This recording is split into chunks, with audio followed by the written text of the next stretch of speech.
Attention, cette vidéo ne constitue en aucun cas un conseil financier. Faites toujours vos propres recherches avant de prendre une décision. Ce que je partage ici reflète uniquement mon opinion, basée sur mes analyses et indicateurs personnels. Le trading, qu'il s'agisse de crypto-monnaies ou d'actions, comporte des risques, y compris des pertes financières potentielles. Investissez avec prudence, merci de trader de manière responsable. Bonjour à tous et bienvenue sur ma chaîne. Aujourd'hui, on va essayer de répondre à la question à quand la prochaine alt season. Vous voyez, j'ai fait plusieurs dessins et je pense que ça va être début mars ou même fin mars, à voir comment ça va évoluer, mais en tout cas pas avant la fin du premier trimestre. Je vais vous expliquer le tout de pourquoi et du comment. Ça va être extrêmement simple. Il faut savoir que depuis septembre 2022 jusqu'en décembre 2023, vous voyez que la Bitcoin Dominance a fait un canal ascendant. Ce canal ascendant qu'on a breaké par le bas ici en décembre 2023. Quelque chose qui est en train de se reproduire ici, ce qui a été fait en novembre 2024.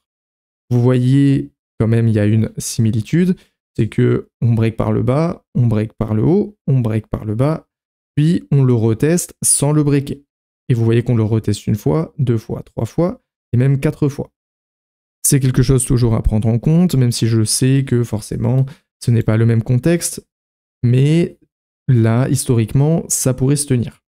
Je vais vous expliquer ma théorie et je vais vous dire pourquoi.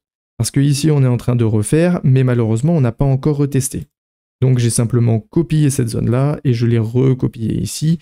Donc ce qui nous donnerait un nouveau canal ascendant avec le retest du support, qui est donc devenu résistance, et potentiellement consolidation pour repartir jusqu'au 63%.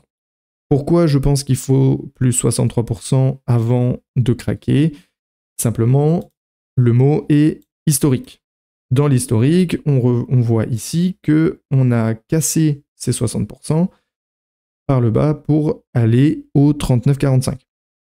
Donc, 60% au 40%, c'était le break entre donc mars 2021 jusqu'à mai 2021. Donc là, ça a été vraiment le début d'une alt season.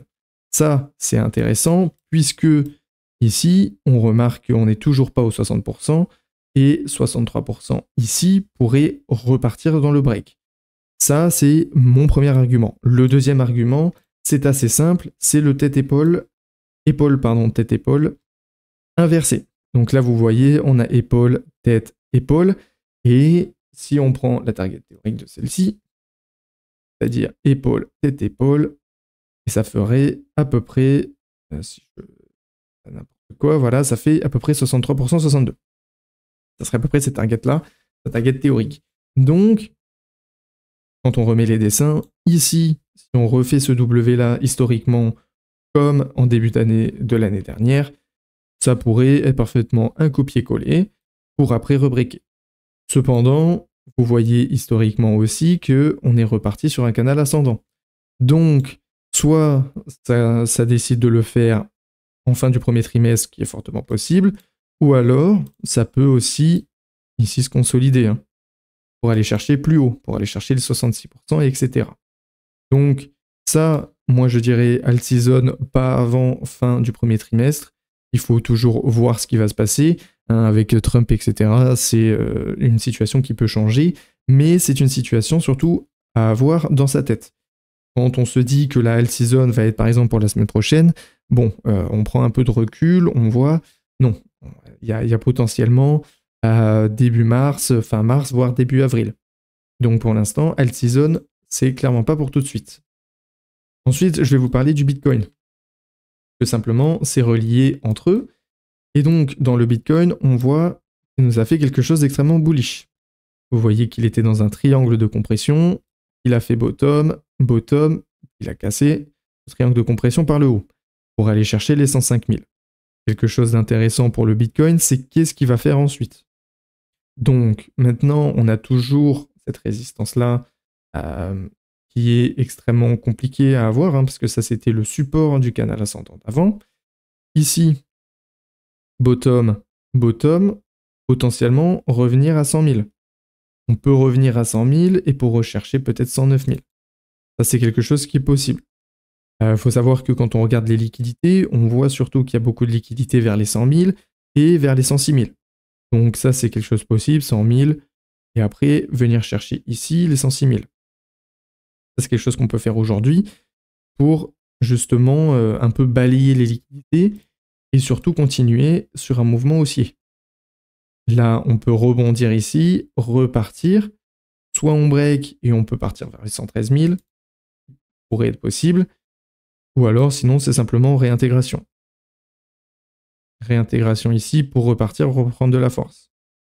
Ça, c'est quelque chose à prendre en compte aussi. Je vois que beaucoup de monde sont bullish, et ils ont bien raison, j'ai envie de dire, et qui pensent qu'aujourd'hui, on va pouvoir faire les 113 000, ou en tout cas dans quelques jours. C'est quelque chose qui est possible, mais il ne faut pas oublier qu'il y a une réintégration de range qui est possible aussi.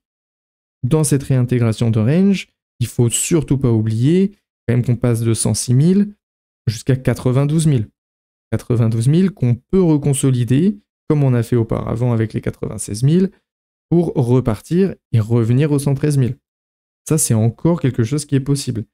Donc ça, il faut toujours le garder en tête, surtout quand on veut faire beaucoup de profit. Pourquoi je vous dis ça? Parce que pour ceux qui le savaient, pour le DOT, on était pareil sur un triangle de compression, et dans ce triangle de compression, comme vous le voyez, on a fait double bottom, on a cassé par le haut. Le problème, c'est qu'on a réintégré ce range pour faire redouble bottom, pour recasser, et vous voyez qu'ici, on est encore en train de le réintégrer. Donc, réintégrer ce range-là, casser ce range-là, ne veut pas dire ne pas le réintégrer. Il faut savoir que le triangle de compression du Bitcoin est extrêmement grand, donc il y a de fortes chances pour que le Bitcoin puisse faire double bottom, réintégration de range, consolidation pour repartir. Je pense plus une consolidation ici, ce qui correspondrait, comme on a vu avec la Bitcoin dominance, à la consolidation ici. Donc c'est-à-dire poussée haussière, réintégration de range avec un peu plus bas, consolidation, et ensuite repartir de plus haut. De plus belle au plus haut, 63%, et potentiellement justement repartir par le bas. Voilà. Ça, c'est quelque chose qui est fortement possible.